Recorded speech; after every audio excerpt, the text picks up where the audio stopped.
রোজা রাখে, কিন্তু তাদের রোজা আমাদের আল্লাহর নির্দেশ এবং রসুলের দেখানো পথে না। খ্রিস্টানরা রোজা রাখে, ওরা ইফতারি করে না। ইহুদিরা রোজা রাখে, ওরা সেহরি করে না।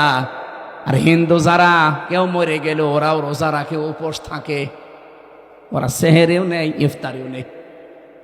আমাদের নবী যে আনন্দের কথা জানিয়েছেন, লিসাইমি ফারহাতান, ফারহাতুন ইনদা ফিতরিহি ওয়া ফারহাতুন ইনদা লিকাই রাব্বিহি। ইবনে মাজাহ শরীফের হাদিস। নবীজি বলেন প্রতিটি রোজাদারের জন্য দুইটা আনন্দের জায়গা আছে। এক নম্বরে ও যখন ইফতারি নিয়ে বসবে সারা দিনের পরে, তখন একটা আলাদা আনন্দ আল্লাহ তাকে দান করবে। দুই নম্বরে যখন এই রোজাদাররা রায়্যান নামক দরজা দিয়ে প্রবেশ করে আল্লাহর সাক্ষাৎ পাবে, এটা সবচাইতে বড় আনন্দের বিষয়। অন্যান্য জাতির রোজা কি আমাদের মতো?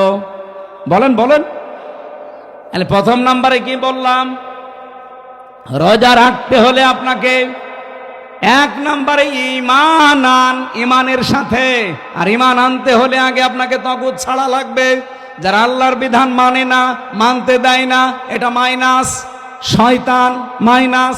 এখন যদি বলেন শয়তান পাবো কোথায়? আছে, শয়তান নেই?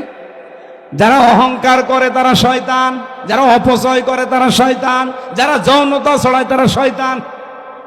এরকম সৃষ্টিতে নেই। আসতে বলেন কেন নেই? শয়তান খোঁজা লাগে। শয়তান তো তারা যারা অহংকার করে, শয়তান তারা যারা অপচয় করে, শয়তান তারা যারা নিজেদেরকে যৌন অঙ্গ যেগুলো গোপন রাখা দরকার এগুলো মানুষকে দেখায়। শয়তান খোঁজার জন্য আমেরিকায় যাওয়া লাগবে? এ বগুড়াতেও শয়তান আছে না? এইগুলো থেকে মুক্ত হবেন। তিন নম্বরে মানুষের তৈরি করা আইন যারা কায়েম করতে চায় এরা শয়তান। এই তাগুতের সাথে যারা আছেন তাদের রোজা হচ্ছে না। এগুলো ছেড়ে দিয়ে রোজা রাখেন, ঈমান হইল। দুই নম্বরে ইহতিসাবান। ইহতিসাব মানে এটা হিসাব থেকে এসেছে। আপনাকে একেবারে পঙ্খানো হিসাব নিকাশ করে করে সামনের জীবন আপনি চালাবেন। কি দিয়ে? অল ফুরকান। কোরআনের 55টা নাম আছে, তার একটা নাম হচ্ছে ফুরকান। নাম কি? সত্য মিথ্যা পার্থক্য করে বাকি জীবন আপনাকে চালানো লাগবে। আমি বলেছিলাম না আজকে একটা ফরজ জানাবো, আর সব ফরজের বড় ফরজ জানাবো। ফরজ হচ্ছে রমজানের রোজা, আর সব ফরজের বড় ফরজ হচ্ছে কোরআন দিয়ে হক আর বাতিল পার্থক্য করে বাকি জীবন চালানো। এই ফরজটা মানা যাবে না, এইটা এখন দরকার। রমজান আসবে, চলেও যাবে 30 দিন পর, কিন্তু আপনি যদি হক আর বাতিল পার্থক্য করে কোরআন দিয়ে জীবন চালাতে না পারেন, আপনার বড় ফরজ আদায় হয়নি, কিয়ামতে ধরা খাবেন। আল্লাহ তাআলা এগুলো এমনি দেয়নি আপনাকে। ইউরিদুল্লাহু বিকুমুল ইসরা ওয়ালা ইউরিদু বিকুমুল উসরা ওয়ালিতুকমিলুল ইদ্দাতা ওয়ালিতুকাব্বিরুল্লাহা আলা মা হাদাকুম ওয়া লাআল্লাকুম তাশকুরুন। ইয়াদের ব্যাখ্যায় আমি পড়েছি, আমার উপরে কথা বলে কারা গয়রা? শেষ করে দেব নাকি? বেশি রাত হয়ে গেছে, সেহরি খাওয়া লাগবে আজকে নাকি? সেহরি কালকে, ইনশাল্লাহ কালকে। আর একটু কথা বলবো না শেষ করে দেব? রোজা রাখাই লাগবে, মাস্ট বি। আর হক আর বাতিল পার্থক্য করে কোরআন দিয়ে সামনের জীবন চালানোই লাগবে। তাছাড়া রোজার কোনো উপকার আপনি পাবেন? বলেন। রোজাদারের জন্য অন্যতম উপকার হচ্ছে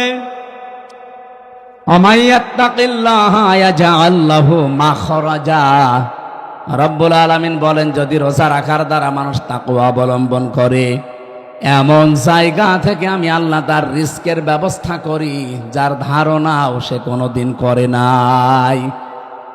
আমি এরকম প্রায় 33টা বিষয় পেয়েছি আয়াতের।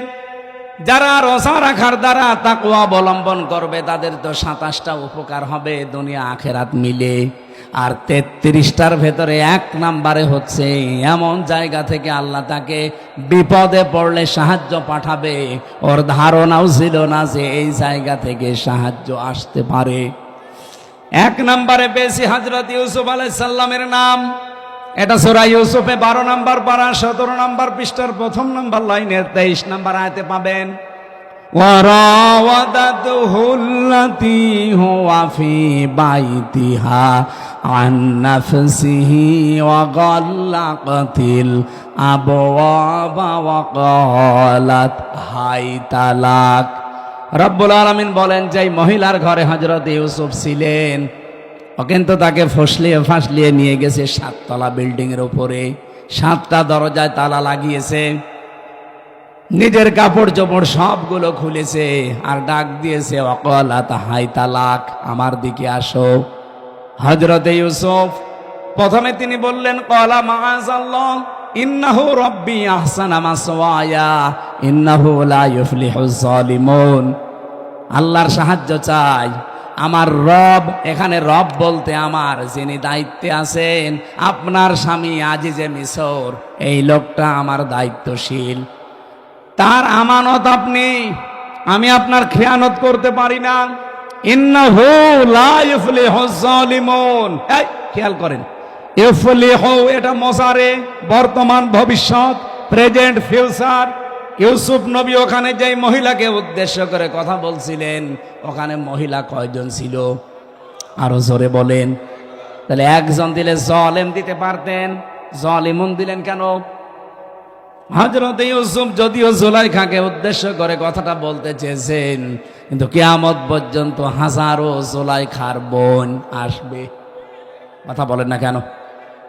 হযরত ইউসুফ আল্লাহকে জানাতে চেয়েছিলেন এবং ওই মহিলাকে শোনাতে চেয়েছিলেন, কোনদিন কোন জালেম সফল হচ্ছে না, হবে না।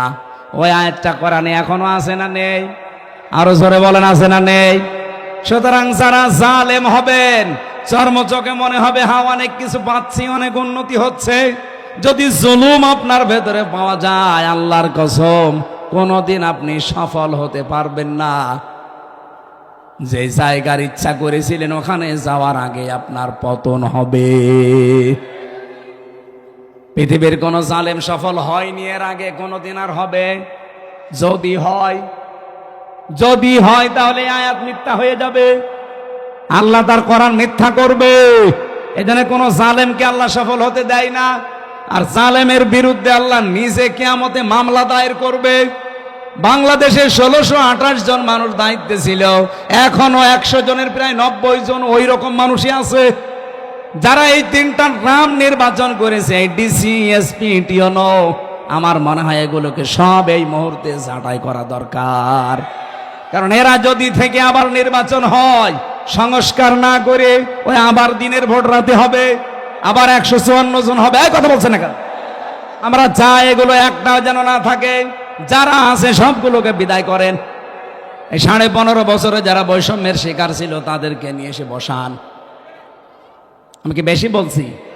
এটা না করে আবার নির্বাচন করেন, ওই আবার দিনের ভোট রাতে হয়ে যাবে। কারণ সেই ওসি, সেই ডিসি, সেই এসপি, সেই টিওনো এখনো পর্যন্ত আছে না। এই জন্য 1628টা চেয়ারে একটাও পুরাতন মানুষ থাকা যাবে না। গত কয়েকদিন আগে প্রায় 44টা ডিসি অলরেডি পাল্টিয়ে গেছে, তাদের অবসরে দিয়ে দিয়েছে বাধ্যতামূলক। ডক্টর মোহাম্মদ ইউনুস 2 নবীর নাম নিয়ে বসে আছে, মোহাম্মদ আর ইউনুস। কয় নবীর? 2 নবীর নাম নিয়ে কাজ করছে যে না একটাও রাখবো না। যেগুলো জালেমকে সাহায্য করেছে একবারে 54 জন, 44টা ডিসি শেষ। বলছে আপনারা বাধ্যতামূলক অবসরে। বলছে না আমাদের তো এখনো বয়স শেষ হয়নি। বলে না, শেষ হয়ে গেছে। নির্বাচনের আগে হাসিনা যেমন করেছিল, চাচা এরশাদের কাছে যে বলছে আপনি অসুস্থ, বলছে কই আমি তো ভালো। না আপনি অসুস্থ, চলে হাসপাতালে ভর্তি করে একটা ইনজেকশন দিয়ে শুয়ে রেখেছে, থাক। আমার মনে হয় এইটাই করা লাগবে। এই 1628টা যারা আছে একটাও আমরা দেখতে চাই না। আমি নাম নিলাম না, পাশের জেলা নাটোরের সর্বোচ্চ পর্যায়ে যিনি দায়িত্বে ছিলেন, উনি বৈষম্যের শিকার হয়ে 15.5 বছর ওএসডি হয়েছিলেন। পরবর্তীতে এসে একটা দায়িত্ব পেয়েছে, ওনার সাথে আমি গোপনে কথা বলছিলাম। উনি বলছিল হুজুর এখনো পর্যন্ত 100 জনের 90 জন ওই শয়তানরাই আছে। আপনারা আমরা চিল্লা পাল্লা করে কি ওগুলো পাল্টানো লাগবে কি? 9 দফার ভেতরে সংস্কার একটা নেই? কথা বলেন না কেন? আমরা চাই একটাও যেন না থাকে। নির্বাচনের আগে সব পাল্টাতে হবে, সব পাল্টিয়ে এরপরে নতুন মানুষ দিয়ে নির্বাচন করেন। এদেশে যারা যাবে তাদেরকে আমরা ওয়েলকাম জানাবো, কিন্তু জালেম হবেন না। যদি জুলুম করেন, হানিফের বাড়ির দিকে তাকান, কুষ্টিয়ার জুলুম করার কারণে তার বাড়ি মাটির সাথে মিশে যায়নি, ওর পায়খানার প্যান পর্যন্ত মানুষ খুলে নিয়ে চলে গেছে। এই জন্য আগামীতে যারা আসবেন, চেয়ারে বসবেন, যদি জুলুম করেন কারো উপরে, 5 বছর পরে দেখবেন আপনার বাড়িও শ্মশান হয়ে গেছে। গতকালকে ঝিনাইদহ ছিলাম, বলছো হুজুর এই জায়গায় হিরণ চেয়ারম্যানকে পিটিয়ে মারার পরে ন্যাংটা করে পেছনে বাঁশ দিয়ে খাড়া করে রেখেছিল। সেই জায়গাটা দেখলাম, হিরণ চেয়ারম্যান যে কত অত্যাচার করেছে নারী পুরুষের উপরে, সে জুলুমের প্রতিশোধ 5 তারিখে একেবারে বিকালে 1 ঘন্টার ভেতরে মানুষ পিটিয়ে মেরে ফেলেছে জায়গায়। এরপরে আবার টাঙিয়ে রাখছে, ও রাস্তার মোড়ে টাঙিয়েছে, আবার পেছনে দিয়েছে বাঁশ, আর ওই ছোট ঠ্যাং কেটে ফেলেছে। কি অপমান বলেন! কারণ জালেমদের উপরে রাগ কার? আল্লাহর নিজের। আল্লাহ বলেন আমি নিজে মামলা দেব, ইন্নামাস সাবিলু আলাল্লাযিনা ইয়াজলিমুনা নাস। জালেম যারা, ওদের বিরুদ্ধে আমি নিজে মামলা দায়ের করব। বাংলাদেশে আমার যাদের উপরে হাসিনার মামলা ছিল কেউ খালাস পায়নি। তারেক জিয়া থেকে শুরু করে, খালেদা জিয়া থেকে শুরু করে, এটিএম আজহারুল, আমির হামজা, মামুনুল হক, দেখেন হাসিনা যার বাদী সবগুলো জেল খেটেছি। কারণ সর্বোচ্চ যিনি, তিনি বাদী হলে আপনি আর যাবেন কার কাছে? আর কিয়ামতে যিনি সর্বোচ্চ কে? উনি বলছে আমি বাদী হব মামলার, আপনার কোন উকিল দাঁড়াবে? এই জন্য আমরা যেন জালেম হয়ে না যাই। ইউসুফ নবী এইটা ইঙ্গিত দিয়েছিলেন, ইন্নাহু লা ইফলিহুজ জালিমুন। জালেম দিতে পারতেন, জালিমুন দিয়েছেন। কোন জালেম সফল হয়নি, সফল হবেও না কোনোদিন। সুতরাং আপনি আমার এই কাজ করবেন না। এটা বলার পরে আমি তাফসিরে খাজেনের ভেতরে পড়েছি, জুলাইখা সঙ্গে সঙ্গে নিজের শরীরের যত কাপড় ছিল প্রায় সবগুলো খুলে ফেলেছি, নেংটি ছাড়া। নেংটি ছাড়া সব খুলে ফেলে যখন সামনে এসেছে, ইউসুফ নবী নিজের চোখের উপরে হাত দিলেন। কিন্তু মানুষ হিসাবে তার ভেতরেও চাহিদা নেই। কি আপনি আয়াতের পরবর্তী আয়াত দেখবেন, 24 নম্বর আয়াত সূরা ইউসুফের, ওয়ালাকাদ হাম্মাত বিহি ওয়া হাম্মা বিহা। জুলাইখা যেমন কাপড় চোপড় খুলে জেনা করার জন্য রাজি, ইউসুফও রাজি। কি প্রিন্সিপাল সাহেব ঠিক আছে এটা? না না মানে ঠিক আছে, আপনি আর বাংলা অর্থ নিয়ে আসেন। ওয়ালাকাদ হাম্মাত বিহি ওয়া হাম্মা বিহা, ইউসুফও রাজি, জুলাইখাও রাজি। না মানে আপনি আমার সাথে বেশি বোঝেন। আপনি কোন কোরআন শরীফ নিয়ে আসেন, বাংলা তো এটাই লেখা আছে। এভাবে অর্থ করলে ইমান থাকবে? এটা নবীর উপরে তহমত চলে যাচ্ছে না জেনার, অথচ আল্লাহ কিন্তু এইভাবে নাজিল করেছেন, ওয়ালাকাদ হাম্মাত বিহি ওয়া হাম্মা বিহা। আরে ভাই, এই জন্যই তাফসীর মাহফিলে আসতে হয়। আপনি যদি সবই বুঝে ফেলেন তা আমি কি ঘাস কাটছি? আল্লাহ রাব্বুল আলামিন বলেন দুইজনেই কিন্তু এগ্রি হয়ে গিয়েছিল। এখানে একজন পুরুষ, ওয়ালাকাদ হাম্মাত, মহিলার শব্দ আল্লাহ দিয়েছেন মুআন্নাস, ওয়ালাকাদ হাম্মাত বিহি ওয়া হাম্মা বিহা, এটা মহিলা। একটা পুরুষের নাম মহিলার নাম দিয়ে আল্লাহ জানাতে চায়, জুলাইখা তো আগেই রাজি ছিল, ইউসুফও রাজি হয়ে গিয়েছিল।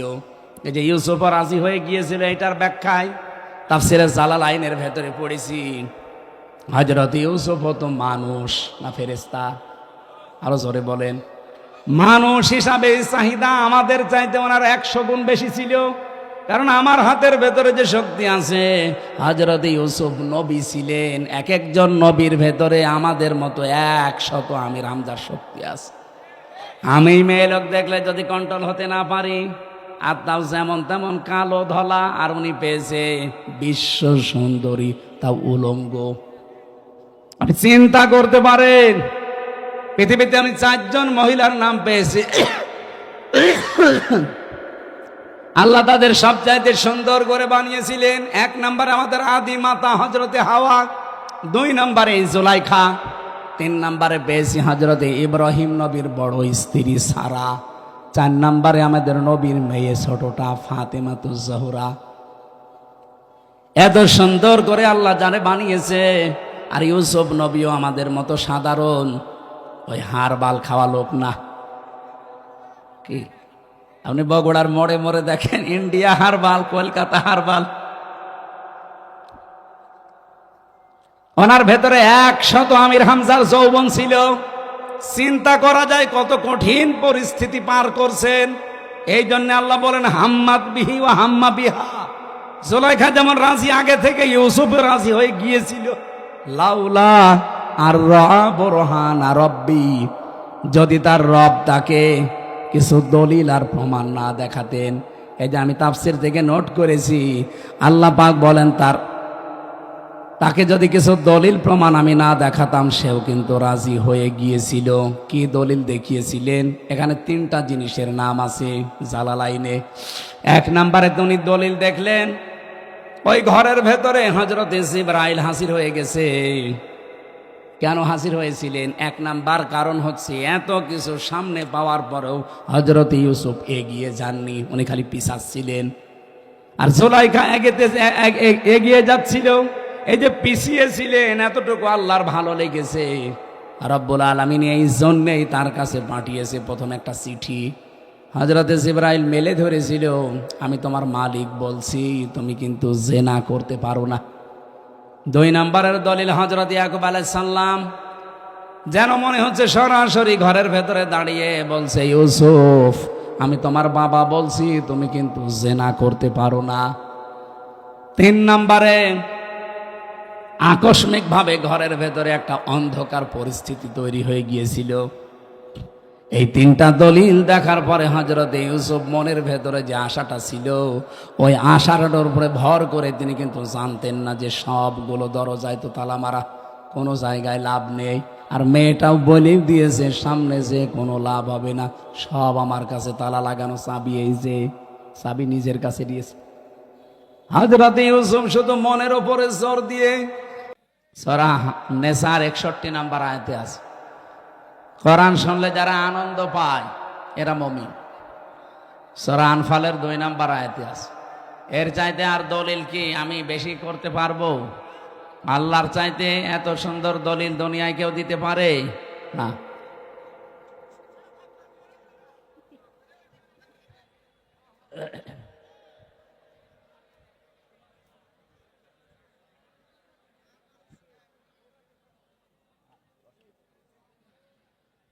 সম্মানিত উপস্থিতি, সামনে বসা যারা আছেন মুসলমান ভাই এবং বোনেরা, প্রশাসনের ভাইরা, প্রাণপ্রিয় বগুড়াবাসী, পর্দার আড়ালে আসে আমার সম্মানিত মা এবং বোনেরা, সবাইকে নিয়ে আজকে আল্লাহর দরবারে শুকরিয়া জানাচ্ছি। মাত্র আর একটা দিন আছে, গুরুত্বপূর্ণ একটা মাস আমাদের সামনে ছায়া ফেলতে যাচ্ছে, রমজানুল মোবারক। রমজান শব্দের শাব্দিক অর্থ হচ্ছে পুড়িয়ে ফেলা, শেষ করে দেওয়া, নিঃশেষ করা। এই আপনারা এদিকে তাকান, কি পোড়াতে এসেছে? আজকে একটা ভিডিও দেখছিলাম, কারা যেন বানিয়েছে, কাওয়া কাকুকে নিয়ে আসতেছে একজন সাজিয়ে। কাওয়া কাকুর আগমন, পাশে যারা আছে ওরা বলছে জ্বালিয়ে দেন, পুড়িয়ে দেন। একটা কথা হইল, তার মানে ওরা কি জ্বালাতে পোড়াতে আসে রমজানের মতো? আর রমজান এসেছে আমাদের অপরাধগুলো জ্বালিয়ে দিতে। আমাদের যে সমস্ত অপরাধ আছে আল্লাহ রাব্বুল আলামিন রমজানের মাধ্যমে সব জ্বালিয়ে পুড়িয়ে সারখার করে দিতে চান। পৃথিবীতে আল্লাহ যত নিয়ামত মানুষকে দিয়েছেন, আমরা আজকে 2টা ফরজ আদায় করব। আজকে একটা ফরজ বিষয় জানবো, আর একটা সব ফরজের বড় ফরজ কোনটা ওইটা জানবো। কি কথা বুঝতেছেন? একটা হচ্ছে ফরজ, আর সব ফরজের ভেতরে বড় ফরজ। এই 2টা বিষয় আজকের আলোচনায় আমরা ক্লিয়ার করে বাড়ি যাব। কারণ 500 ফরজ আছে কোরআনে কারিমে, তার ভেতরে আজকে কয়টা জানা হবে বলেন তো? আরো জোরে বলেন। 2টা। এ মাদ্রাসার সম্মানিত অধ্যক্ষ, হাজারো আলেমের উস্তাদ এখানে বসে আছেন। এরপরে যিনি আলোচনা রাখলেন আপনাদের বগুড়ার সন্তান মাওলানা আব্দুস সালাম, অন্যান্য সম্মানিত ব্যক্তিবর্গ, রমজানুল মোবারক আমাদের একেবারে এই মাথার উপরে। আজকে সৌদি সহ মুসলিম বিশ্বের অনেক দেশে তারাবি চলছে। এখন অনেকের জায়গায় শেষও হয়ে গেছে। কাবা শরীফে তারাবি চলছে। সুতরাং আমরা আগামীকাল থেকে তারাবি যেহেতু আরম্ভ হবে, রমজান মাস এটা ১,৫০০ বছর আগে দুনিয়ায় ছিল না। কথা বললে না কেন? ছিল না? ছিল। কিন্তু রমজানের এই মর্যাদা ছিল না। আপনি আজকের এই দিন পর্যন্ত ৭০ বার সুবহানাল্লাহ বললে যে সওয়াব পাবেন, কালকে রমজানুল মোবারকে একবার বললে সেই সওয়াব পাবেন। আজকের এই দিন পর্যন্ত যদি ৭০ রাকাত নামাজ পড়েন একাধারে, যেই সওয়াব হবে, কালকে শুধু ১ রাকাত নামাজে সেই সওয়াব হবে। সুতরাং আমরা এমন একটা বরকতময় মাস পেতে যাচ্ছি। সবচাইতে গুরুত্বপূর্ণ হচ্ছে শাহরু রমাদান, এই সেই মাস যার নাম রমজান। আল্লাযী উনজিলা ফীহিল কুরআন, যে মাসে আল্লাহ কোরআনে কারীম নাজিল করেছেন। আমি এখান থেকে কয়েকটা প্রশ্ন নিলাম। ১ নম্বরে, রমজান ১,৫০০ বছর আগে ছিল না? ছিল না? কিন্তু দাম ছিল না। সফরের যেমন দাম, রজবের যেমন দাম, শাবানের যেমন দাম, ঠিক এইরকম একটা দাম ছিল রমজানের। তো কিসের জন্য এত মর্যাদা বেড়ে গেছে? কোরআনের। বলেন বলেন। আল্লাযী উনজিলা ফীহিল কুরআন, যেই মাসে আল্লাহ কোরআন নাজিল করেছে। সুতরাং এখানে একটা বিষয় পরিষ্কার, রমজানের কোনো মূল্য না, মূল্য কোরআনের। বলেন না কেন? বিয়েতে যারা বরযাত্রী যায়, ১,০০০ বরযাত্রী নিয়েছে, মাত্র বর ৫ জন। কয়জন? ৫ জন বর গেলে বিয়ে হবে? এই আপনারা কথা বলেন, কি সমস্যা? কি চুপ করেন না? এটা ইবাদত চলছে এখন, ইবাদতের মতো। নামাজ একটা ইবাদত। নামাজে দাঁড়িয়ে এদিক ওদিক একটু হালকা তাকানো যায়, একটু হালকা গল্প করা যায়। তো ওইটা যদি না যায়, এখানে যাচ্ছে কোন কায়দা? এখান থেকে যান, লাগবে না, বসে।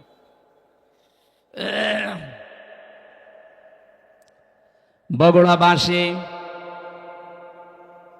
আল্লাহ রাব্বুল আলামিন কোরআনে কারিমে এই আয়াতের সাপোর্টে আরো কিছু আয়াত আমরা দেখেছি তাফসীর ইবনে কাসিরে। ইন্না আনজালনাহু ফি লাইলাতিন মুবারাকা, অবশ্যই আমি আল্লাহ কোরআনে কারিমকে আপনার প্রতি নাজিল করেছি একটা বরকতময় রজনীতে।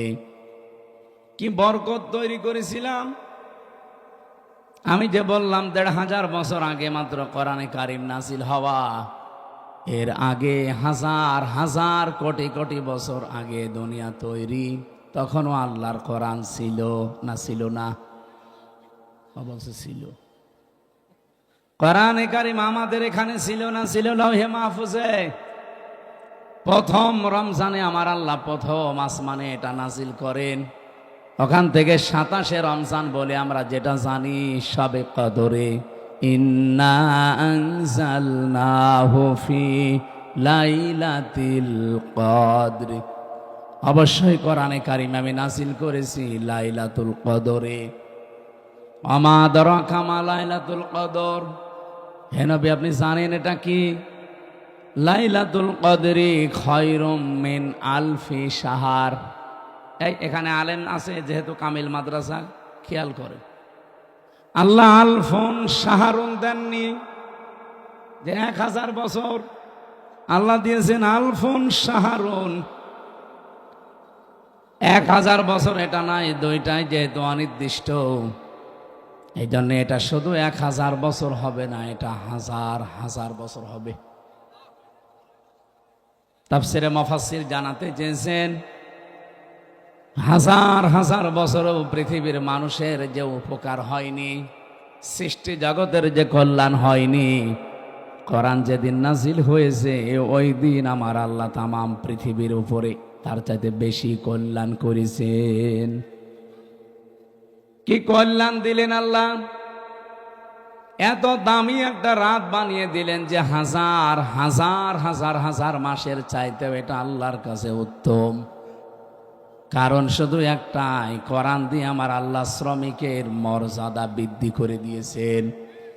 কোরআন দিয়ে নারীর মর্যাদা বৃদ্ধি করে দিয়েছেন। এত বেশি মর্যাদা আল্লাহ শ্রমিককে দিয়েছেন, বিশ্বনবী জানিয়েছেন আল কাসিবু হাবিবুল্লাহ, শ্রমিক যারা কাজ করে খায় এরা সাধারণ মানুষ থাকে না, এরা আল্লাহর বন্ধু হয়ে যায়। বাংলাদেশের নিয়মটা আলাদা। এদেশে যারা কাজ করে না, খালি মেরে খায়, এরা আল্লাহর বন্ধু। কি কথা বলেন না কেন?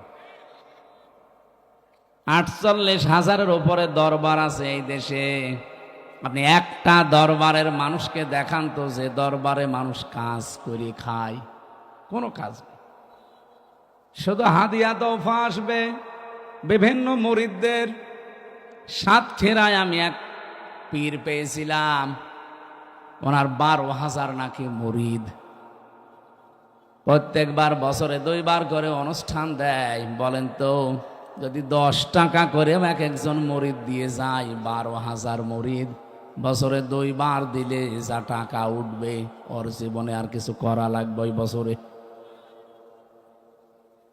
48,000 এটা যে সরকারি জরিপে বলছিলাম, বাইরে আরো বেশি আছে।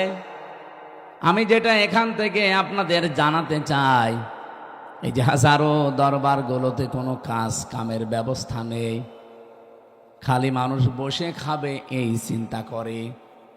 অথচ মানুষকে আল্লাহ বানিয়েছে কঠোর পরিশ্রম করার জন্যে। লাকাদ খলাকনাল ইনসানা ফি কাবাদ, অবশ্যই আমি আল্লাহ মানুষকে বানিয়েছি কঠোর পরিশ্রমের মধ্য দিয়ে।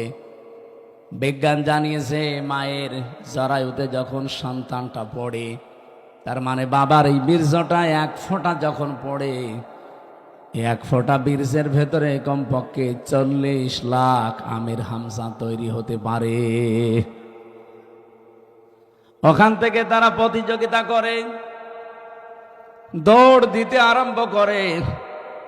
ফি করারিম মাকিন, যেটা মায়ের সুরক্ষিত জায়গা, ওই পর্যন্ত যেতে কত প্রতিযোগী শেষ পর্যন্ত পায়ের সাথে ধাক্কা লেগে হয়তো পড়ে যায়, মায়ের জরায় দেওয়ালের সাথে ধাক্কা লেগে পড়ে যায়। ওই পর্যন্ত পৌঁছায় হয়তো 1 জন, 2 জন, 3 জন, 5 জন, 7 জন, 13 জন পর্যন্ত। বলেন তো, আমরা প্রত্যেকেই কিন্তু এই প্রতিযোগী ছিলাম। জীবনটা শুরু হয়েছে আমাদের কঠোর পরিশ্রম দিয়ে।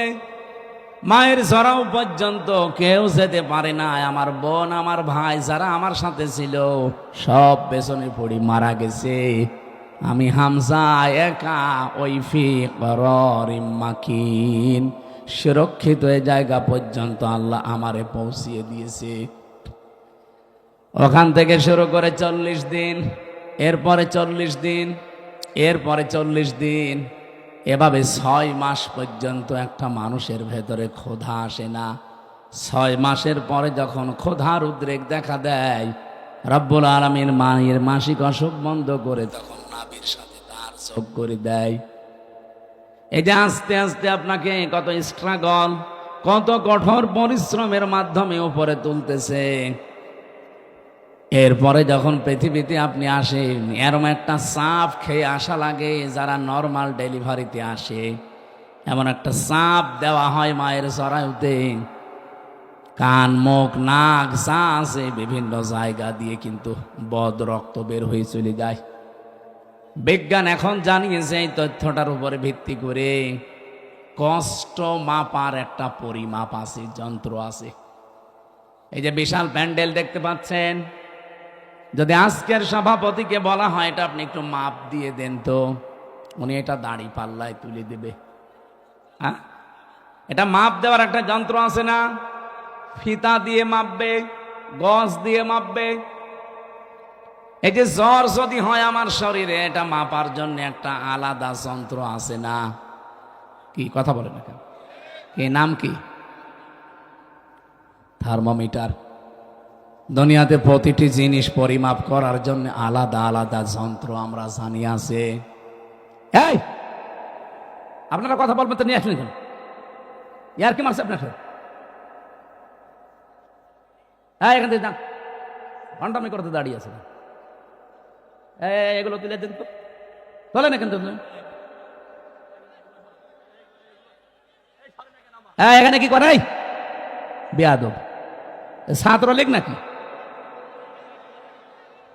না না, ছাত্রলীগ ছাড়া তো এত এত বড় সাহস তো পাওয়া কথা না। নিষিদ্ধ হয়ে আছে, এরপরও এখানে এসেছে।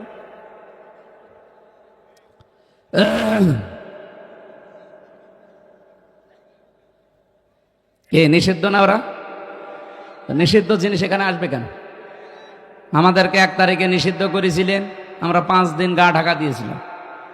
আপনাদের নিষিদ্ধ, আপনি যতদিন শুদ্ধ না হন ততদিন গা ঢাকা দিয়ে থাকেন।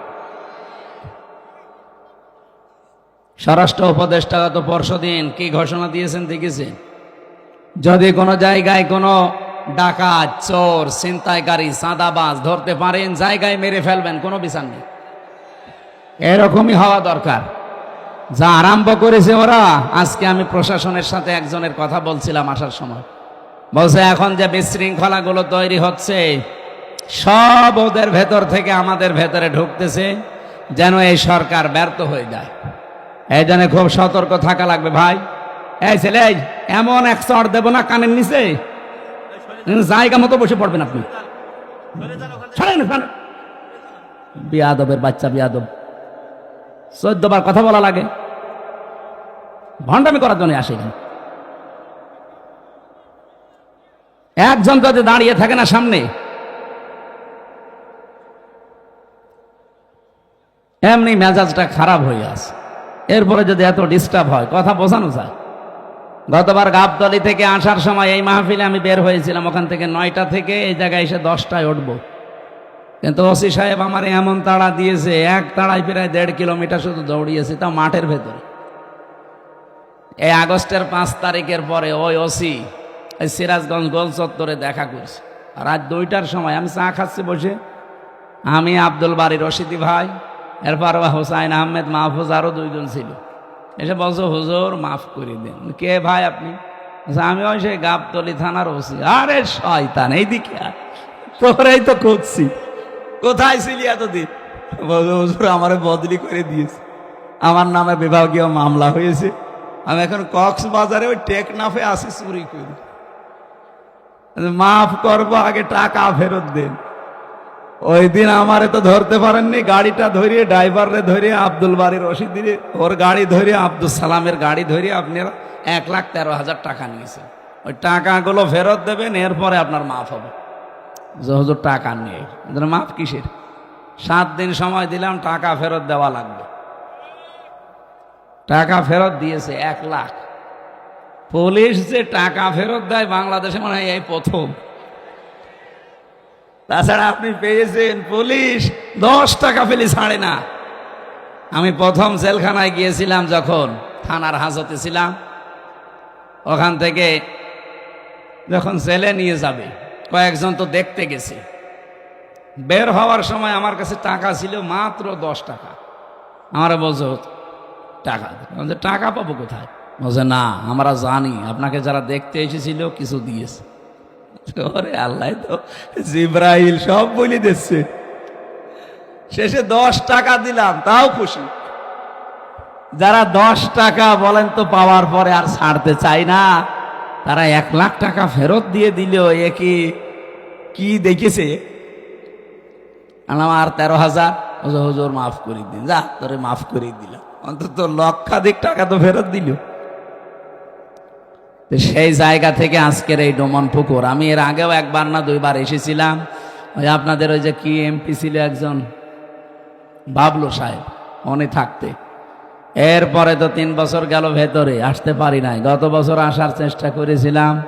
অনেকেই খারাপ ধারণা করেন দাওয়াত নিয়ে আসে না। না, আমার এই রেকর্ড বাংলাদেশে নেই। আমি হাসপাতাল থেকেও বলি যে দরকার হয় অ্যাম্বুলেন্সে করে নিয়ে যেয়ে বসিয়ে রাখেন, ওদেরকে খালি চেহারা দেখি আমি আবার ভর্তি হব। কিন্তু আমি শুনলাম যে গতকাল যিনি মাহফিলে দাওয়াত নিয়েছিলেন, ওই যে সেই ছোট হুজুরটা, ওটা নাকি আসে নাই। ও পরশুদিনও আমার সাথে ছিল পাবনায়, আসে নাই। এর আগে ছিল আমার সাথে ময়মনসিংহ, আসে নাই। কি করে কি দাওয়াত ওরা নিতে বলে কি? আপনারা জোর করবেন না, আমি জানি তার বাচ্চারা আমারে অনেকে বলে যে দাওয়াত দিয়ে দেন। আমি দাওয়াত দিয়ে তো আর এক মুসিবতে পড়বো, কারণ 100টার ভেতরে যদি 50টা মাহফিলে না আসে তাহলে ওদের অবস্থা কি হবে বলেন। গতবার এই যে এখানে কোন মুরব্বী যেন হাও মাও করে কাঁদছিল, অথচ আমি তখন দৌড়াচ্ছিলাম মাঠের ভেতর দিয়ে, পা মা কেটে ফ্র্যাকচার হয়েছিল। পরবর্তীতে ভিডিও দেখলাম যে উনি কাঁদতেছে আর আব্দুল সালাম থামাচ্ছে মানুষকে। সুতরাং এই সেই বগুড়া, আমি সেই দিন থেকেই নিয়ত করেছিলাম যদি সময় পাল্টাইতে বাংলাদেশে এই মাহফিল দিয়ে শুরু হবে।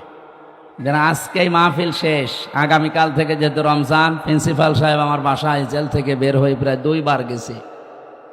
প্রিন্সিপাল সাহেব একজন কামিল মাদ্রাসার প্রিন্সিপাল, বোঝেন আপনি, আমার বাবারও বড়। ওনার আমি সম্মান ওইভাবে হয়তো দিতে পারি নাই, তারপরেও 2 বার এখান থেকে সেই কুষ্টিয়ায় আসতে যেতে লাগে প্রায় 8-9 ঘন্টা। এই সময় ব্যয় করে উনি আপনাদের দেখানোর জন্যে যে এবার আশা করি আর কেউ বাধা দিতে পারবে না। আর এখন বাধা দেওয়ার কেউ নেই, বাধা দিলে আমি আদেশ দিয়ে দিলাম, স্বরাষ্ট্রমন্ত্রীর ওই আদেশ মেরে ফেলবে, কারণ ওটা একটা ক্যান্সার। ওটা কি? ও ক্যান্সার বাঁচিয়ে রাখলে তো শরীর নষ্ট হয়ে যাবে। কোরআনের জন্য এই দেশটা টিকে আছে, আপনি কি টের পাচ্ছেন? এই দেশটা কোরআনের জন্য টিকে আছে, আর এখানে কোরআন থাকবে। 96% মুসলমান আমরা এই দেশে। কি নামাজ কম বেশি না পড়তে পারি, রোজা না রাখতে পারি, কোরআন শরীফ সম্পর্কে কিছু বললে দল বেদল নেই, তারে দেখে নেব। কারণ কিয়ামতের দিন কোন কোরআন শরীফ যদি বলে আল্লাহ আমি এর পক্ষে, তুমি মাফ করে দাও, আল্লাহ বলেন যা মাফ করে দিলাম। এদিন কোরআন যেন বিপক্ষে না যায়। আল কোরআন হুজ্জাতুল্লাকা ওয়া আলাইকা, কোরআন যার পক্ষে সাক্ষী দেবে আল্লাহ তাকে জান্নাত দিয়ে দেবে, যার বিপক্ষে যাবে ও যত বড় পীরের মুরিদ হোক ও জাহান্নামে যাবে। এই জন্য আব্দুল বারী রশিদি সাহেবের উপরে, আব্দুল সালামের উপরে যাদের রাগ, মন খারাপ, ভুল বোঝেন না, এটা আমাদের কোনো দোষ নেই। কোরআন শরীফ আমি মাথায় নিয়ে বলতে পারি, আমি 100 ভাগ চেষ্টা করেছিলাম। ওখানে আমি 8টা থেকে 9টা 1 ঘন্টা কথা বলেছি গাবতলিতে, ওটা ঠিক মতো হয়ে গেল। সেই দিনে মনে হয় প্রধান অতিথি ওখানকার আওয়ামী লীগের একজন সভাপতি নাকি যেন উনি ছিল। ওর পরে এখানের একজন ভিপি ছিল প্রধান অতিথিকে আমি জানি না, শাহিন নাকি না, হ্যাঁ, ওনারে আমি কল দিয়েছিলাম ওই দৌড়াতে। উনি বলছে হুজুর আপনি আসলে আমি তুলতে পারবো না, তা আপনি যদি না পারেন আমি যাবো কোথায়? শেষে সিএনজি দিয়ে, মোটরসাইকেল দিয়ে কোথা থেকে সিরাজগঞ্জ পর্যন্ত পালিয়ে, এইভাবে হয়। উনি আসলো না, আমি আসবো কি করে? আমার তো আসতে দেয়নি। এই জন্যে এখন বলছে আসেন, এই মাইক দিয়ে দিলাম, এখন মাইক কেড়ে নেন। কোন মায়ের দুধ খেয়েছেন আমি দেখবো, আসেন। মাইক ছেড়ে দিলাম, কেড়ে নিন।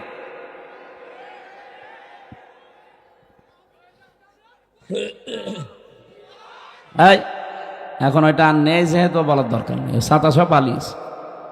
আমি সেদিন মালয়েশিয়া ছিলাম, দেখি ওরা তো আর ওই যে সাহেব পাড়ায় ওঠে না, সব হোটেলে বসে বসে নিচতলায় দেখলাম চা খাচ্ছে। কি গো? বলছো হুজুর আমরা আগেই পালিয়েছি।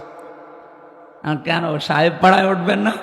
ওখানে উঠে মায়ের খাবো, সব তালা লাগানো, ওখানে উঠতে পারবো না। এদেশে বাংলার জনগণ আছে, পিটিয়ে ভর্তা বানিয়ে ফেলবে। কি করলেন আপনি বলেন? 15.5 বছর যায় মারিং কাটিং করলেন, এখন নিজেও খেতে পারেন না, আমাদেরকেও খেতে দিলেন না।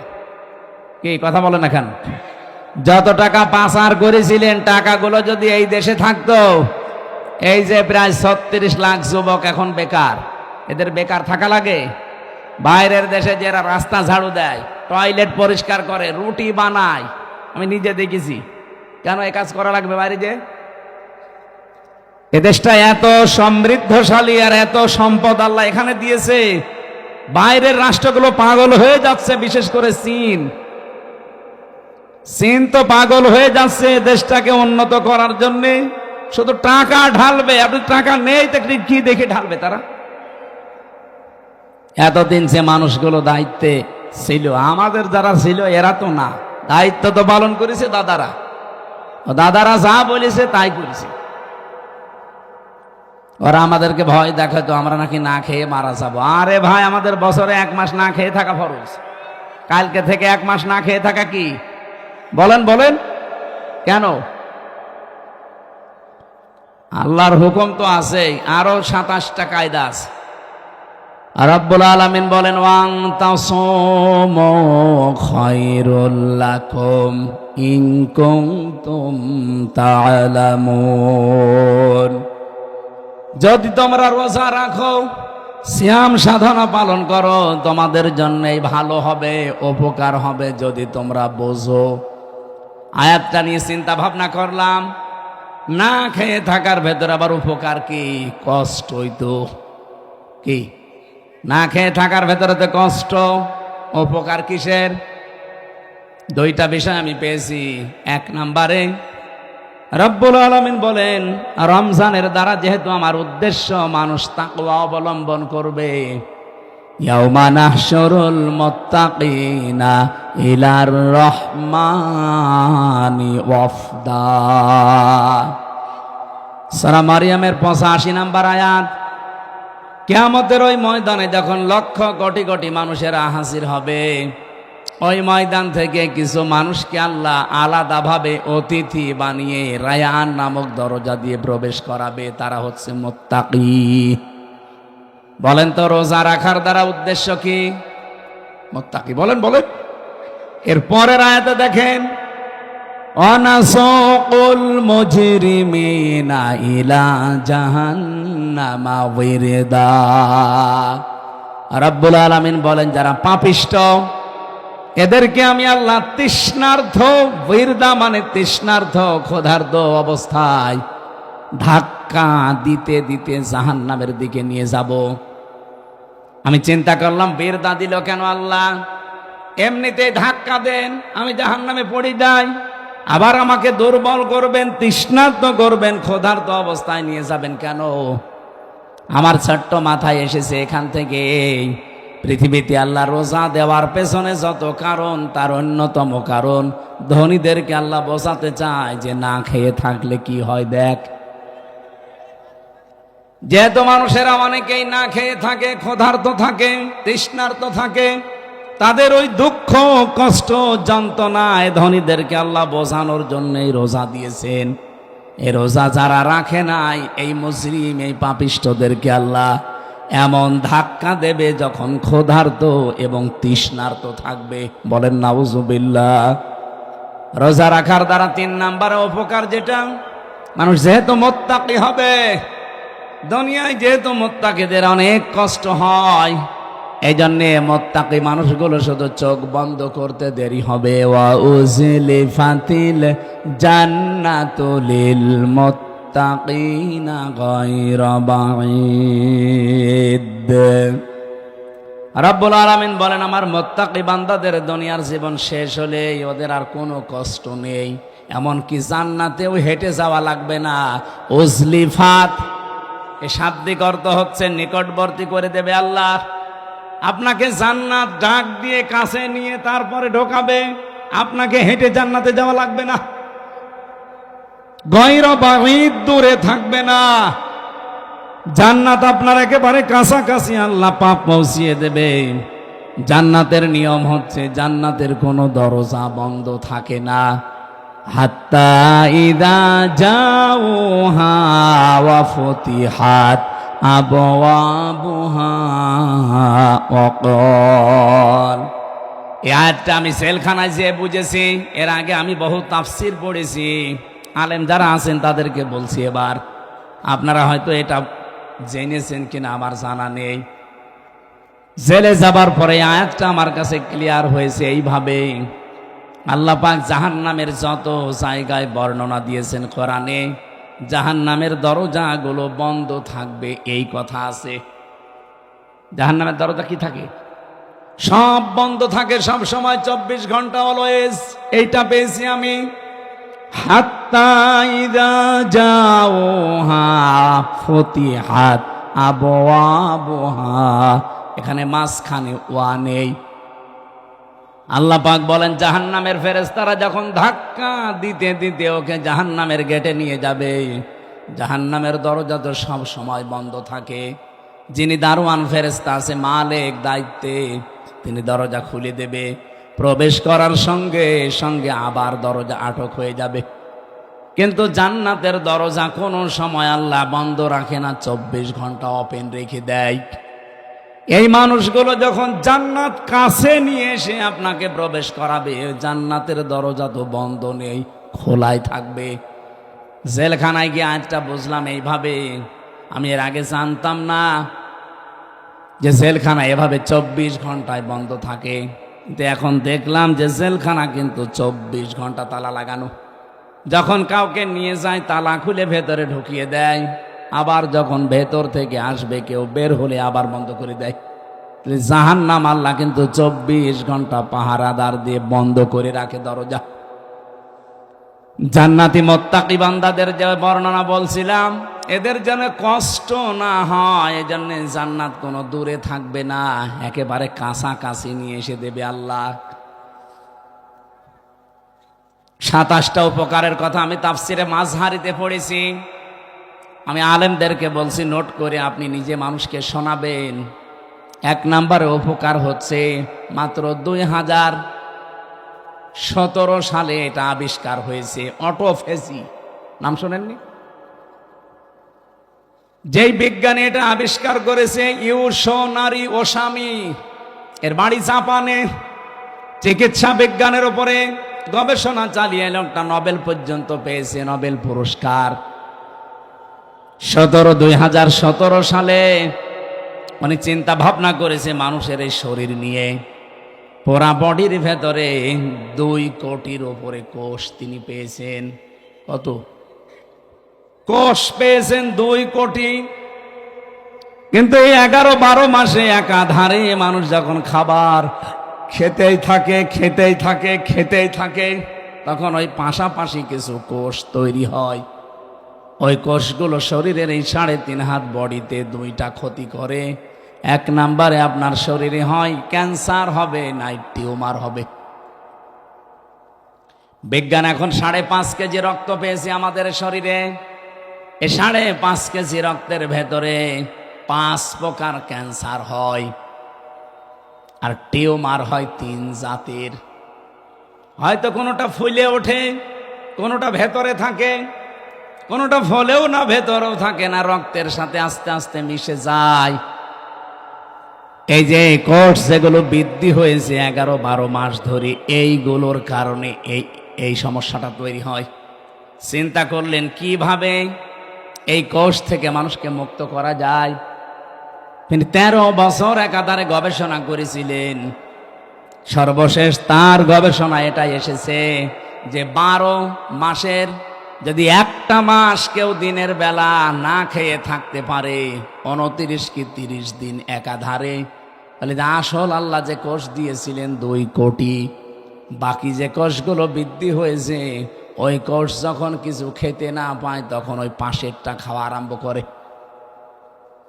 আল্লাহর দেওয়া কোষগুলো, এই অটোমেটিক তৈরি হওয়া কোষগুলোকে খেতে খেতে 30 দিনে পোড়াটা সাবাড় করে ফেলে। 30 দিন যদি একাধারে খেতে থাকে, ওর শরীরে অতিরিক্ত আর একটা কোষও বাকি থাকে না। তার মানে কোষ যখন অতিরিক্ত নেই, আপনি ক্যান্সার থেকে বেঁচে গেলেন, আপনি টিউমার থেকে বেঁচে গেলেন। চিন্তা করছে এই তথ্যটা পৃথিবীর কোন ধর্মে আছে কিনা দেখি। 4,500 ধর্মীয় গ্রন্থ দুনিয়ায় আছে এখন। উনি সবগুলো একটা একটা করে মিলিয়ে না, কোন গ্রন্থে এই তথ্য নেই। সর্বশেষ মুসলমানদের ধর্মীয় গ্রন্থ কোরআন, এইটা তিনি পেয়েছেন। পাবার পরে দেখেন যে এখানে আছে 30 দিন আল্লাহর বান্দারা 1 বছরে না খেয়ে থাকবে। এই তো পেয়েছি আমি যা মনে করেছিলাম। 13টা বছর আমি গবেষণা করে যা পেয়েছি, মুসলমানদের ধর্মীয় কিতাবে এটা অনেক আগেই দেওয়া আছে। আল্লাহ পাক যে বলেন তাসামু খায়রুল লাকুম ইন কুনতুম তা'লামুন, অবশ্যই রোজা রাখলে তোমাদের উপকারী হবে যদি তোমরা এটা বুঝতে পারো।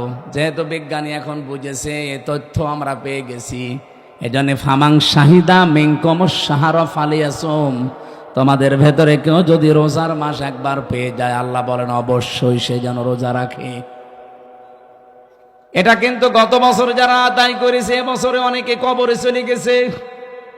এবছর আমরা যারা কালকে থেকে পেতে যাচ্ছি, হেলায় খেলায় নষ্ট করেন না, রোজাটা অবশ্যই আপনি রাখবেন। অনেক গরিব মানুষ আছে বলে, হুজুর আমারও রোজা রাখা লাগবে, আমি ভ্যান চালাই। আরে বেটা, অভাবী মানুষের অভাব দূর করার জন্যই তো রোজা দরকার। কারণ রোজার দ্বারা আল্লাহ যেটা মানুষকে তৈরি করে দিতে চায় তার নাম কি? তাকওয়া। বলেন বলেন, আরো জোরে বলেন। কোরআনে কারিমের সূরা বাকারার 183 নম্বর আয়াত আমরা পড়েছিলাম। এদিকে তাকান। রাব্বুল আলামিন বলেন, ইয়া আইয়ুহাল্লাযীনা আমানু কুতিবা আলাইকুমুস সিয়াম। ওহে যারা ঈমানের দাবি করো তাদেরকে বলছি, আমি কিন্তু রোজার বিধানটা লিখে দিলাম। কি করলাম? পৃথিবীর কোন বিধান আমি লিখে দিলাম এমন কথা কোরআনে আপনি পেয়েছেন? আরেকটা আছে, কুতিবা আলাইকুমুল কিসাস, কিসাসের বিধান লিখে দিলাম। কুতিবা আলাইকুমুল কিতাল, কিতালের বিধান আমি লিখে দিলাম। এই দুইটা ছাড়া পুরা কোরআনে আমি কোনো বিধান আল্লাহ লিখে দিয়েছেন পাইনি। হ্যাঁ পেয়েছি, ওগুলো আল্লাহ ফরজ করেছেন। এই জন্য সেখানে ফারদ ওয়াজ পাবেন, ফারদুন। কিন্তু রমজানের ব্যাপারে আল্লাহ কথা বলতে গিয়েই বলেন কুতিবা আলাইকুমুস সিয়াম, আমি কিন্তু লিখে দিলাম সিয়ামকে। আজকের এই জমিনটা যদি আমি সভাপতি সাহেবকে বলি যে স্যার আপনাকে আমি দিয়ে দিলাম, কোনো দাম আছে আমার এই কথার? বলেন বলেন। যদি এটা সই স্বাক্ষর করে দলিল করে স্ট্যাম্প করে বলি এই যে নেন, এ জমির দাম এখন 1 বিঘা 20 লাখ, এই কথা বলেন না কেন? ব্যক্তি তো একই, আগে দিয়েছিলাম মুখে মুখে, এখন আমি দলিল করে লিখে সই স্বাক্ষর করে দিয়ে দিলাম, দাম হয়ে গেছে আকাশ আর পাতাল। আগেরটা কোনো মূল্যই ছিল না, পরেরটার মূল্য 20 লাখ। কথা বলেন ঠিক কিনা? রব্বুল আলামিন বলেন আমি রোজা তো তোমাদের জন্য ফরজ করেছি ফারদ ওয়াজ দিয়ে না, কাতাবা দিয়ে। আমি কিন্তু লিখে সই স্বাক্ষর করে দিয়েছি। এত দামি বিধান এটা আমি আল্লাহর কাছে। পৃথিবীর অন্যান্য বিধানগুলো আমি দুনিয়ায় নাজিল করেছি জিবরাইলকে দিয়ে, আর রোজাটা নাজিল হয়নি, এটা আমি আল্লাহ নিজে আমার রসুলকে আরশে নিয়ে উপহার দিয়েছি। বিশ্বনবী মুহাম্মদ রাসূলুল্লাহ 50 ওয়াক্ত নামাজ পেয়েছিলেন। ভালো করে শুনবেন, আমি বলার জন্য বলছি, শোনার জন্য শুনবেন না, এখানে কিছু নেওয়া লাগবে। 50 ওয়াক্ত নামাজ পেলেন তিনি, 6 মাস রোজা পেলেন, আনন্দে আসছিলেন। প্রতিমধ্যে হযরতে মুসা নবীর সাথে দেখা। হযরতে মুসা ডাক দিয়ে বলেন, ইয়া রাসূলুল্লাহ, আপনার মর্যাদা আমার চাইতে বেশি, কিন্তু অভিজ্ঞতা আপনার চাইতে আমার বেশি, কারণ দুনিয়ার জীবন আমি পার করে এসেছি। আপনি তো জানেন না বাস্তবতা কি। আপনার উম্মতের যা অবস্থা, 60-70 বছরের বেশি ছাতা বাঁচে না, আর আমার উম্মত 1500-2000 বছর হায়াত পেয়েছে। ওরা পাহাড় কেটে বাড়ি বানিয়েছে, এত শক্তিশালী ছিল। একমাত্র একটা রোজা ছিল বছরে, আর একটা মাত্র নামাজ ছিল 1 ওয়াক্ত সারা দিনে। তাই আমার উম্মতরা পড়তো না। আর আপনার উম্মত এত ওয়াক্ত নামাজ দিয়েছে, 6 মাস রোজার আপনি আনন্দ করেন, পারবে না। আপনি যান আল্লাহকে একটু কমান। উনি 1 বার 2 বার 3 বার 4 বার 9 বার ফেরত পাঠিয়েছিলেন। প্রতিবার 5 ওয়াক্ত করে আল্লাহ কমিয়েছেন, 5 নং 45 ওয়াক্ত। হযরতে মুসা বললেন না, হবে না, আরেকবার যান। বিশ্ব নবী বলেন, হে ভাই মুসা, কি বলেন আপনি? আল্লাহ আমারে দিতে চান আর আপনি বলেন কমান, আমার লজ্জা করছে, আমি আজ যেতে পারবো না। আমার উম্মতের ব্যাপার আমি জানিও, পড়বে কি না পড়বে আমি দেখব, আমি আর যাব না। সঙ্গে সঙ্গে জিবরাইলকে ওই জায়গায় পাঠিয়ে দিয়েছিলেন। তখন তিনি 6ষ্ঠ আকাশে আছেন। রব্বুল আলামিনের ফেরেশতা জিবরাইল এসে বলে, ইয়া রাসূলুল্লাহ, আল্লাহ আমাকে পাঠিয়েছেন 2টা বিষয় জানানোর জন্যে। 1 নম্বরে, আল্লাহ যেহেতু সিদ্ধান্ত নিয়ে রায় দিয়েছেন, وتمت كلمة ربك صدقا وعدلا لا مبدل لكلماته وهو السميع العليم বলেন আল্লাহু আকবার। সূরা আনআম 115 নম্বর আয়াত খুব ভালো করে খেয়াল করবেন, এখনই সেই শিক্ষাটা আসবে। এটা নিয়ে বাড়ি যাওয়া লাগবে, শুধু এসেছেন চলে যাবেন না। এই জন্য আমি মাহফিল করি না, আমি কিছু দেব এমন যেটা কোরআন হাদিসের সাথে মিলে গেলে আপনাকে নিয়ে বাড়ি যাওয়া লাগবে। কথা বলেন না কেন? যদি এখানেই রেখে চলে যান তাহলে আপনার ওয়াজ শুনতে আসার দরকার কি? বলেন তো, বাড়ি নিয়ে যাবেন কি না? এই বাড়ি নিয়ে যাবেন না? আওয়াজ পাওয়া যাচ্ছে না, যাবেন? রব্বুল আলামিন 1 নম্বরে বলেন আমার কোরআনে যত তথ্য আছে সব সত্য, 2 নম্বরে যত তথ্য আছে সব ইনসাফপূর্ণ, 3 নম্বরে আমার কথা কোনোদিন রদবদল হবে না, পরিবর্তন হবে না। আল্লাহর কথা যেহেতু পরিবর্তন নেই, আপনি বারবার এসেছিলেন, এই জন্য আপনার কনসিডারের কারণে আল্লাহ কমিয়ে দিয়েছেন। আল্লাহ যেহেতু ওটা লিখে ফেলেছেন একবার, ওটা আর পরিবর্তন রদবদল হয় না। আপনার উম্মতদেরকে বলে দেবেন, যদি তারা 5 ওয়াক্ত নামাজও সঠিকভাবে শিক্ষা নিয়ে পড়তে পারে, আর 1 মাস রোজা যদি হক আদায় করতে পারে, আল্লাহ পাক তাদেরকে 6 মাস রোজা রাখা 50 ওয়াক্ত নামাজ পড়ার সওয়াব দিয়ে দেবে। সেই উম্মত আমরা, সেই রোজা আমাদের সামনে। বগুড়াবাসী, এখান থেকে 3 নাম্বার যে কায়দাটা লা মুবাদদিলা লিকালিমাতি, যেটা জিবরাইল আলাদাভাবে শুনিয়েছেন, হে নবী আপনার শুধু কনসিডারের কারণে আল্লাহ কিন্তু কমিয়েছে, কিন্তু সওয়াব কমাবে না। যদি 5 ওয়াক্ত হক আদায় করে পড়তে পারে, রোজা রাখতে পারে, আমি আল্লাহ ওইটাই রাখবো যেটা আগে দিয়েছিলাম। কারণ আল্লাহর কথায় কোনো পরিবর্তন, জোরে বলা লাগবে, আল্লাহর কথায় কোনো পরিবর্তন। কিন্তু বাংলাদেশের এমন এমন রায় আমরা 15 বছরে দেখলাম যেটা পরিবর্তন অলরেডি হয়। এক কথা বলছেন না কেন? এটিএম আজহারুল ইসলামের রায় দিয়েছিল যারা, শুনলাম নাকি কিয়ামত হয়ে গেলেও পাল্টাবে না, অথচ 3 দিন আগেই পাল্টিয়ে গেছে। এখন কিন্তু মঞ্জুর হয়েছে, উনি রিভিউ করতে পারবে, উনি শুনানি করতে পারবে। তার মানে এতদিন যা রায় ছিল বোঝা যাচ্ছে এগুলো সব মিথ্যা। আমার মনে হয় এই সালাউদ্দিন কাদের চৌধুরী, মাওলানা মতিউর রহমান নিজামী, এই মানুষগুলো যদি এখন বেঁচে থাকতেন, আর যদি আগস্টের 5 তারিখের পরে যে পরিবর্তন দেখতে পাচ্ছি, ওনাদেরটাও এখন খারিজ হয়ে যেত, এখন আবার ওনাদের জামিন মঞ্জুর করানো যেত।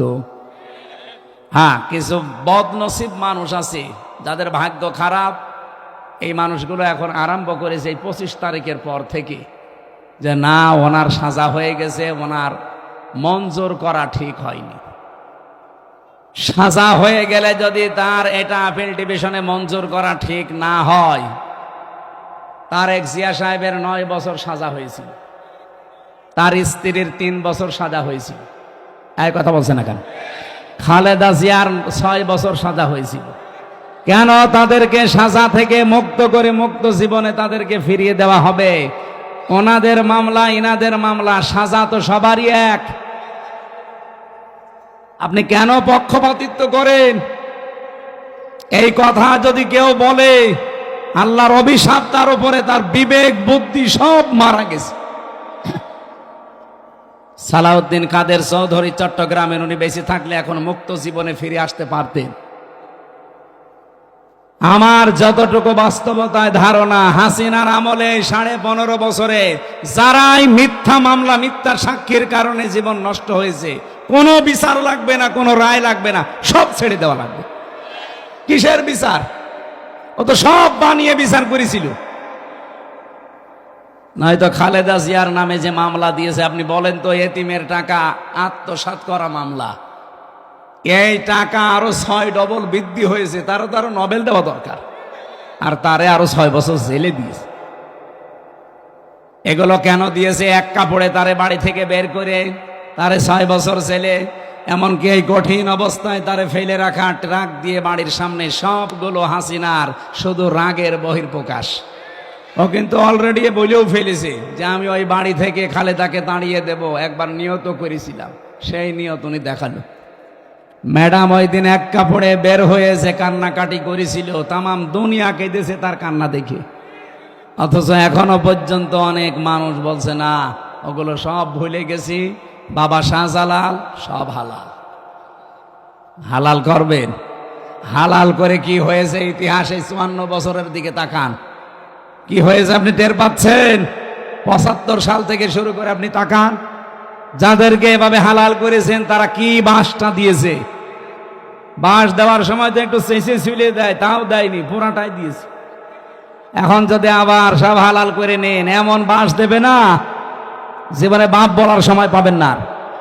সুতরাং আল্লাহ যখন অলরেডি একটু সময় করে দিয়েছে, একটু দেখার চেষ্টা করেন বাংলাদেশে আল্লাহর বিধানটা কায়েম হলে কেমন দেখা যায়। সবই তো দেখলাম, কিছুই তো হয়নি। দল মত নির্বিশেষে এটা করা দরকার না?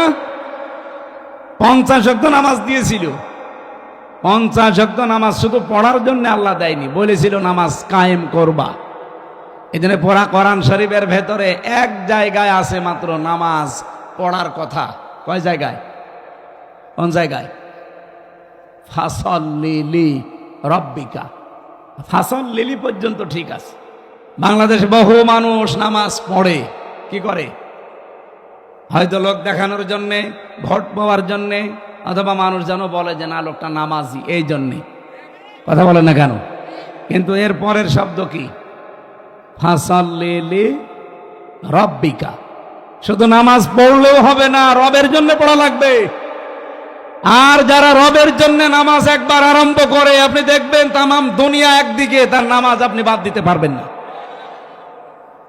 আমি আমার রিমান্ডে দেখেছিলাম, আমার সামনে দিয়ে যে লোকটাকে নিয়ে গেল তার এই নখ তুলেছি, বলছিল যে হামজা ভাই, আমাকেও নিয়ে গিয়েছিল ওই মেশিনগুলো দেখাতে, আমার তোলেনি কিন্তু নিয়েছে। ডিম আমাকেও দেখিয়েছে। এরকম একটা চেয়ারে বসিয়ে দেয়, হাতের সাথে পায়ের সাথে বেল লাগিয়ে দেয়, গলার সাথে একটা ক্লিপ লাগিয়ে দেয়, মাথায় একটা কালো কাপড় দিয়ে একটা শর্ট একটা সুইচ টিপ দেয়, এক টিপে 120 বার ঘুরে। আপনি টের পাচ্ছেন 120 বার 1 মিনিটে? 1 সেকেন্ডে কয়বার হয় চিন্তা করতে পারেন? আপনি ঘুরে দেখান তো। এতটুকু যদি ছেড়ে দেয় যে ভাই যা তোরে আমি একবারে 2-4 বার একটু শর্ট দিলাম, চলে যা, না, এবার এমন একটা মেশিন নিয়ে আসে, এই হাতের সাথে পায়ের সাথে একেবারে খাপ খাওয়ানো, শুধু আপনার এখানে ধরবে, একবার টিপ দেবে, সব নখগুলো খুলে চলে যাবে। আর নখ খুলে গেলেই ফিনকি দিয়ে রক্ত বের হয়। আপনি নখ খুলে দেখেন কি রক্ত বের হয়। রক্ত যেই ফিনকি দিয়ে বের হবে তখন পাতলা মিহি যে লবণ, ওটা ছিটিয়ে দেয়। বলতেই যদি আমার এমন লাগে, আমি নিজে ফেস করে আসলাম, কত বড় কঠিন ছিল বলেন তো। আপনি একটু নিজেকে কোনোদিন আয়না ঘরের সামনে দাঁড় করান যে ব্যারিস্টার আরমান 8 বছর ছিল ওই ঘরটায়, এদিকে 3.5 হাত, এদিকে 1.5 হাত, সামনে টয়লেট দেওয়া, যার কোনো দরজা নেই, কোনো দেওয়াল নেই, ওদের সামনে বসে টয়লেট করা লাগবে। আমি নিজে করেছি। জেলখানায় তো তাও অন্তত 1-1.5 হাত টয়লেটের দরজা দেওয়া আছে, আর ওখানে কোনো দরজা নেই, আবার পার সাথে চেন বাঁধা থাকে। আপনি কতক্ষণ থাকতে পারবেন এইভাবে? 2 দিন, 5 দিন, 7 দিন। ওইটা লোক 8 বছর কাটিয়েছে, 10 বছর কাটিয়েছে আমান আজমি ভাই। এখনো পর্যন্ত অনেকে জালেমের সাফাই গায় আর বলে না এটিএম আজহারুল সাজা প্রাপ্ত মানুষ, ওনারে মামলায় জামিন দেওয়া হবে কেন? ওরে জবাই করা দরকার শয়তান। হাসিনার আবার মামলা কিসের? ও তো যা করেছে সব রাগে পড়ে ওর বাবার ওই হত্যার প্রতিশোধ নেওয়ার জন্য। ওর বাবার নাম শুনলে আজ পর্যন্ত কোনো মানুষ এ কথা বলেছে যে শহীদ বঙ্গবন্ধু? না, আমি পাইনি। কিন্তু আপনাদের বগুড়ার সন্তান শহীদ জিয়া, নাম শুনলেই মানুষ আগে শহীদ বলে। কেন? এমনি এই শব্দটা তো খেলাচোরা জিনিস না যে যাত্রার নামের সাথে লাগিয়ে দেবেন। শহীদ হওয়া কত বড় দামি জিনিস আল্লাহর কাছে জানেন? শহীদরা মরে গেছে এ কথা বলাও নিষেধ, শহীদরা মরে গেছে এ ধারণা করাও নিষেধ। কত দামি শব্দ! এই জন্য আমরা শহীদ বঙ্গবন্ধু আজ পর্যন্ত কারো মুখে শুনি না, কেউ বলেও না। হ্যাঁ, এতটুকু বলে যে ওনারে ওইভাবে মারা ঠিক হয়নি, ওনারে টুকরো টুকরো করার দরকার ছিল। কিন্তু শহীদ জিয়ার নাম শুনলে আপনি বলেন, নাম শুনলে আগে মানুষ শহীদ বলে। উনি যে কাজটা করে দিয়েছিলেন আরাফাতের আল্লাহর উপরে ভরসা করে তিনি যখন দৌড় দিয়েছেন, দরজার কাছে যাবার পরে খাজেনে পাবেন, খাজেন তাফসির, দরজা প্রথম যেটা ওর কাছে যাবার পরে দেখে না, দরজা খোলে না। মনে মনে সিদ্ধান্ত নেন, আল্লাহ আমি তো তোমার ওপরে ভরসা করে মনের ওপরে জোর দিয়ে এ পর্যন্ত দৌড়িয়ে এসেছিলাম, কমপক্ষে এই বাস থেকে বাস পর্যন্ত, এই ঘরের কোণা থেকে এ পর্যন্ত দরজায় আমি আসলাম, কিন্তু দরজা তো যে অবস্থা, এ তো নিজে মানুষের ভাঙা সম্ভব না, তালা লাগানো। ইউসুফ নবী এই কয়েক সেকেন্ডের ভেতরে ভাবছিলেন ওর মহিলাও দৌড় দিয়েছে। প্রথম নাম্বারে যখন এক পা দুই পা করে জুলাইখা এগিয়ে আসে, ইউসুফ নবী তো চোখ বন্ধ করেছিলেন, হঠাৎ চোখ খুলে দেখে দরজা খুলে গেছে। রব্বুল আলামিন বলেন, ওয়া ইয়াত্তাকিল্লাহা ইয়ারযুকহু মিন হাইসু লা ইয়াহতাসিব ওয়া ইয়াতাওয়াক্কাল আলাল্লাহি ফাহুয়া হাসবুহ। ইলা আখিরি আয়া।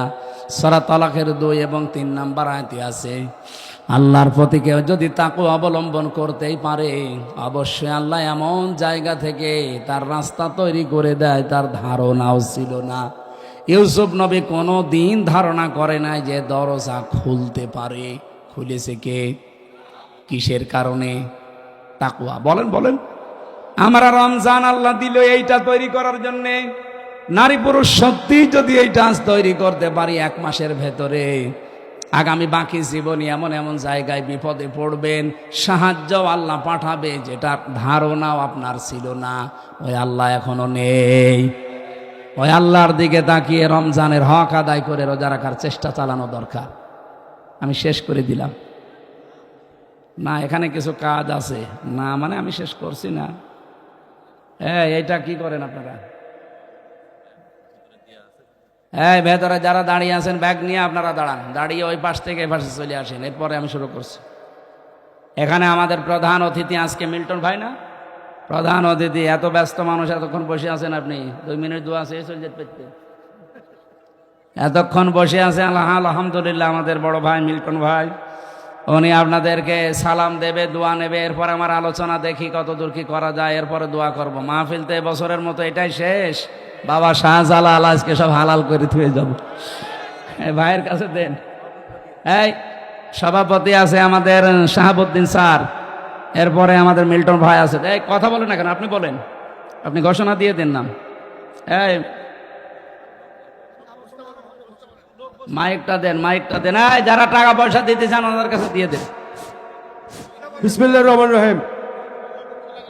আজকে বক্তব্য রাখবেন আজকের এই অনুষ্ঠানের প্রধান অতিথি, প্রধান আকর্ষণ, শাহজাহানপুর গাবতলী সাংগঠনিক দায়িত্বপ্রাপ্ত নেতা, যিনি 2018 কি কবুল হবে না হবে আমি জানি না, তবে এই কাজটা আমার মনে হয় আল্লাহর ভালো লেগেছে। লক্ষ লক্ষ মানুষ সেখানে যে ছায়ায় আশ্রয় পায়, আমি নিজেও সে আশ্রয়ে ছিলাম ছায়ায়। মন থেকে এমনি দোয়া আসে, আল্লাহ এই ছায়াটা যিনি দিলেন তৈরি করে, তার মাথার ওপর তোমার কুদরতের ছায়া তুমি দিয়ে দিও। আরাফাতের ময়দানে হাজিদের দোয়া আল্লাহ ফেরত দেয় না, কবুল হয়। লক্ষ লক্ষ হাজিরা এই দোয়া করে শুধু ওই নিম গাছের জন্য, কবুল হবে না? আমিও মন থেকে লোকটার জন্য শ্রদ্ধা এবং সম্মান নিয়ে দোয়া করি, আল্লাহ যেন শহীদ জিয়াকে শহীদ হিসাবে কবুল করে এবং তাকে যেন মাফ করে দেন। বলেন আমিন। এই জিয়া পরিবারটা আপনারা জানেন একটা মাজলুম পরিবার। তার একটা ছেলেকে মেরে ফেলেছি, বউটাকে জেলে রেখেছিল, একটা ছেলে তো বাইরে। কত বড় কঠিন পরিস্থিতি পার করলো, অথচ এই দলের ভেতরে এখন বাম আর রাম 2 গ্রুপ হয়ে একটা অলরেডি দাদা বাবুদের সাথে বাবা শাহজালাল সব হালাল করার চেষ্টায় আছে। তার একটা গ্রুপ যেটা ডানপন্থী, এরা এত কঠোর, কোনো ভারত না কোনো পাকিস্তান না, এই দেশ চলবে আমাদের নিজেদের ভোটে। আর আমরা এইটা চাই। এদেশের মাতব্বরি কোনো ভারত না, কোনো চীন না, কোনো পাকিস্তান না, কোনো সৌদি আরব না, এখানে চলবে আমাদের মন মতো। যেহেতু ৯৬% মুসলমান এখানে আমরা বাস করি, আমরা আল্লাহর গোলাম পরিচয় দেই, সুতরাং আমরা আল্লাহর বিধান এখানে চাই। এ ব্যাপারে কারো যদি দ্বিমত থাকে হাত তোলেন, তোলেন। নিরপরাধ কোন মানুষকে এই 15.5 বছরে চাই করেছেন। নিরপরাধ কোন মানুষকে আমরা আর নিরপরাধ কোন মানুষকে 1 সেকেন্ডও জেলে রাখতে চাই না। এই জন্য 15.5 বছরে যারা মিথ্যা মামলার আসামি, যারা মিথ্যা সাক্ষীর জন্য জীবনটা শেষ করে দিল, আমরা চাই কোনো বিচার করার দরকার নেই। আইন মন্ত্রণালয়ের যিনি দায়িত্বে আছেন, আপনি ঢাকা ভার্সিটির একজন শ্রদ্ধাভাজন স্যার, আপনার সম্পর্কে অনেক কিছু তথ্য এখন সামনে আসছে।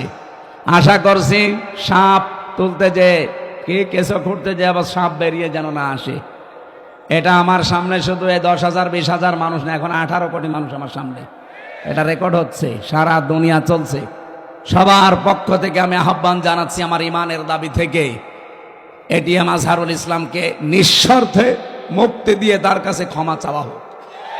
হ্যাঁ, কথা বলেন না কেন?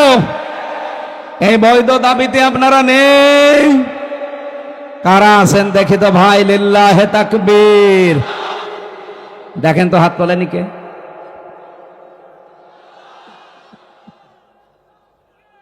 আলহামদুলিল্লাহ।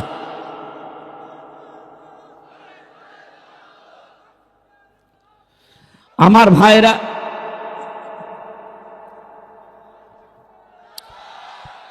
আমি কিছু লাগবে না সামা, আমি কথা তুলেছিলাম লা মুবাদ্দিলা লিকালিমাতিহি, আল্লাহর কালামের কোনো পরিবর্তন নেই।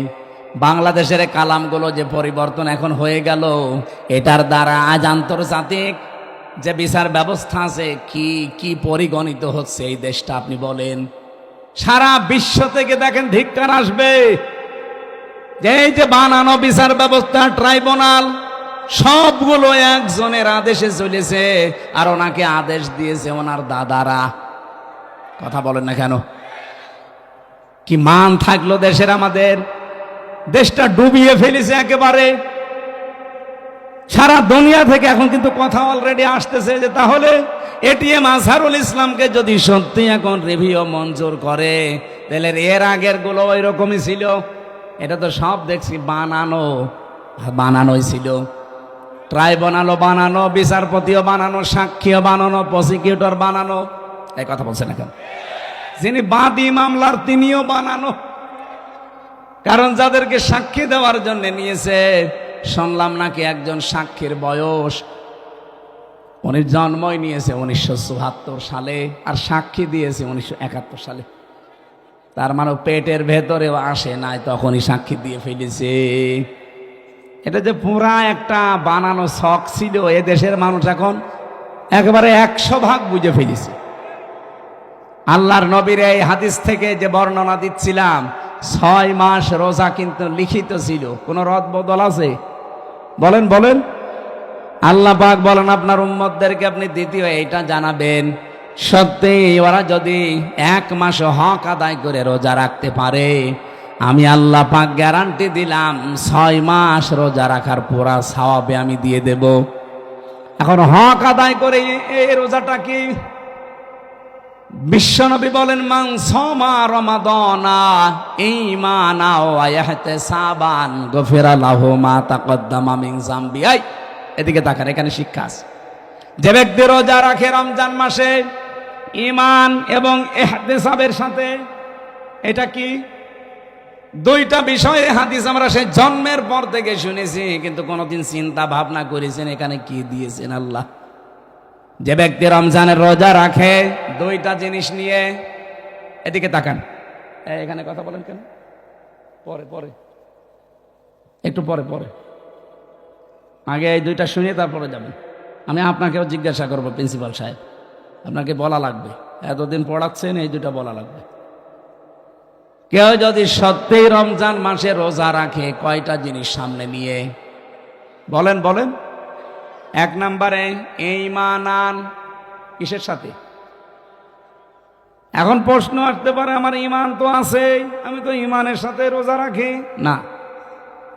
আপনি কি ঈমান যদি দাবি করেন যে আমার ঈমান আছে, মাস্ট বি আপনাকে ঈমানের আগে একটা কাজ করা লাগবে। ওইটা যারা করে না তাদের ঈমান টেকে না। ফামাইয়াকফুর বিত্তাগুত ওয়া ইউমিন বিল্লাহ, আল্লাহ পাক নিজে বলেন সূরা বাকারা 256 নম্বর আয়াতের মাঝের অংশে আছে, কেউ ঈমান আনতে চাইলে তার প্রথম কাজ হবে সে যেন তাগুতকে ছেড়ে দেয়। তাগুত কাকে বলে? তাগুতের অর্থ 4টা। 1 নাম্বার তাগুত হচ্ছে ওই শক্তি যে আল্লাহর হুকুম নিজে মানে না, অন্য কেউ মানবে মানতেও দেয় না। বলেন তো এই তাগুত পৃথিবীতে নেই? হ্যাঁ বলেন না কেন?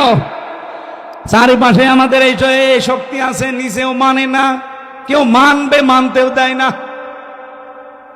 2 নম্বরে তাগুত শয়তান। 2 নম্বরে কি? 3 নম্বরে তাগুত মানুষের তৈরি করা আইন। এটা আপনার ঘা লেগে গেল না? আমি কি গোপন করে দেব? না, গোপন করার জন্য আসি না, আর গোপন করলে আমার ওয়াজ শোনাও জায়েজ নেই।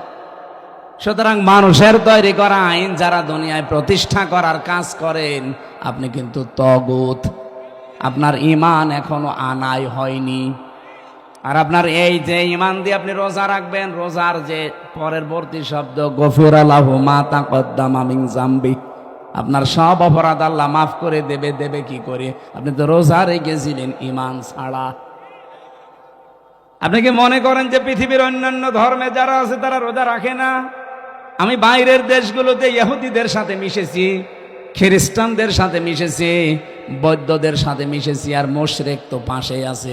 এদের সাথে তো পিরায় দেখা হতো আগে, কারণ এই বাংলাদেশের ছাড়া আমার বেশি অনুষ্ঠানগুলো ভারতে হয়েছে। আশপাশে কোনো প্রদেশ আমার বাকি নেই। এই জন্য আপনাদের চাইতে ওদের সাথে আমার মেলামেশা বেশি আছে। দেখেছি এই বিশ্বের যে কয়টা নাম বলছি, প্রত্যেক জাতি কম বেশি